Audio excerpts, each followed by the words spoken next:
Hey tubers, me again. Hey, this is a video response to a guy named Shannon. Watched my video on steel pole saw, and he has a problem with his and says that his chain is always coming loose after just a few minutes and stuff. Well, there's just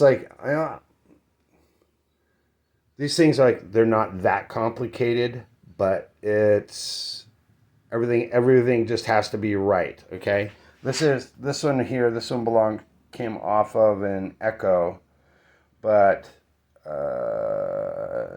some of the big differences that you'll notice between steel and Echo is they've got two securing bolts right here where steel only has the one. There is another post on the inside for the chain in the bar to set in. But that's the oiling post. That comes up and out of there.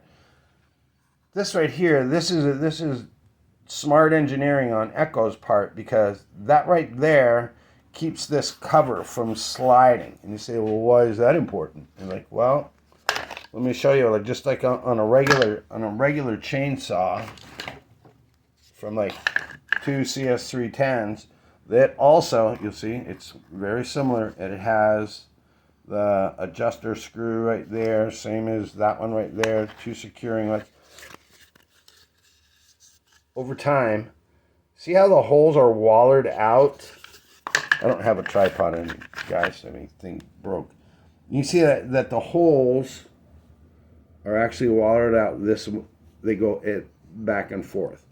What happens is if these mating surfaces on the back are not clean to go against the saw, that's an opportunity. If there's crap in there while you're operating it, it gives it a chance for the bar to slip. When the bar slips, it's not going to tighten itself. When the bar slips, it's going to loosen the chain. So that's why Echo has that. Echo should have done that on the other one. Steel only has one securing bolt underneath that cover. Some of them actually have a vent or a place for your debris to come out, because this is an actual pole saw head. They actually have a place, for the stuff to come flying out, the wood chips and whatnot. So, few things that you want to check is make sure that the surface underneath the bar is clean. Make sure that the surface underneath the cover is clean. That they have all the little plates that belong in there, to guide the oil and stuff. What else? Make sure your chain is not on backwards. Make sure that when you take and you adjust your chain, go like this, is that the bulk of your cutting, particularly on a pole saw, is going to be cutting with this side right here. Make sure that the bar has been, I'm holding it up this way. Now lock the nuts, because that's where all the pressure is going to be. It won't change while you're using it in operation. Make sure that you take and run it with real bar oil, not used motor oil. Use the bar oil. Make sure that it's giving it enough. This is a sacrificial piece. The chain and the bar are both sacrificial pieces that they are going to wear out over time. It's just the trade-off that they do for you in order for you to take and cut a boatload of wood. So make sure you got oil. Make sure that it is oiling.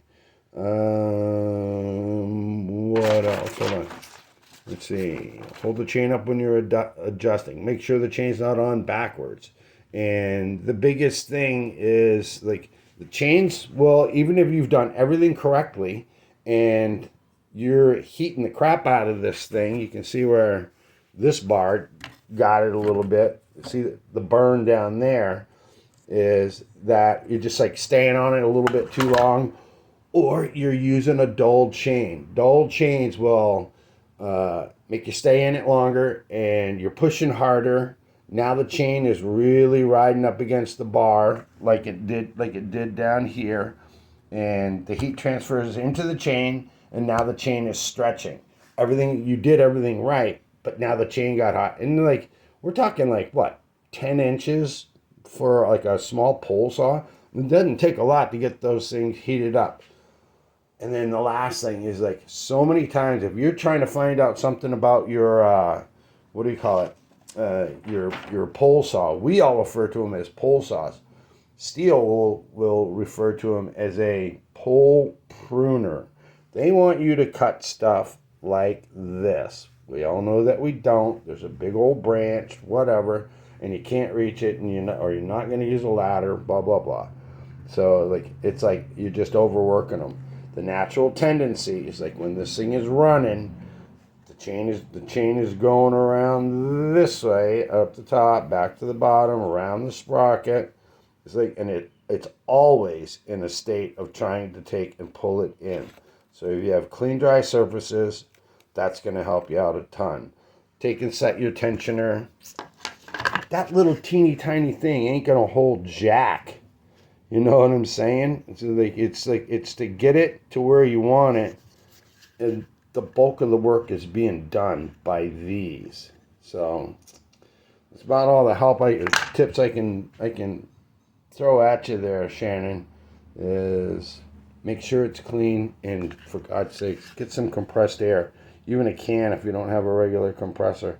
They can keep that stupid gear. It's a little bit different on steel, but it's the same principle. It's to make you so you can do the tension at 90 degrees. They used to be up front. See my finger right through that hole.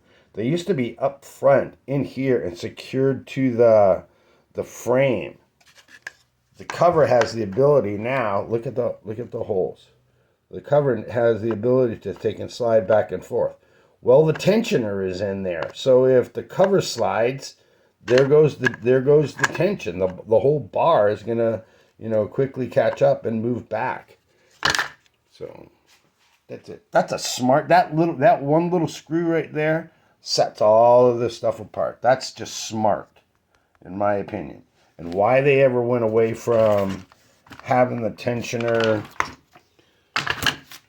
right in here, which was a straight line pull on the bar. Why they got rid of that?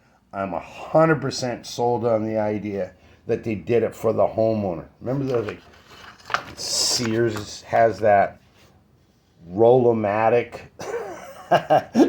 tensioner, for each time when you put it on. I think it was Craftsman, but they have the Roll-O-Matic, and then there's the 90. That's whatever. So over-engineered, so not necessary, so absolutely destined to fail. So, anyways, and maybe your stuff is just getting old, Shannon. I don't know. That's about all I got to offer for you, bud. So hopefully it helps. If not, I'm sorry. Okay, guys, that's it. I'm done. I'm out.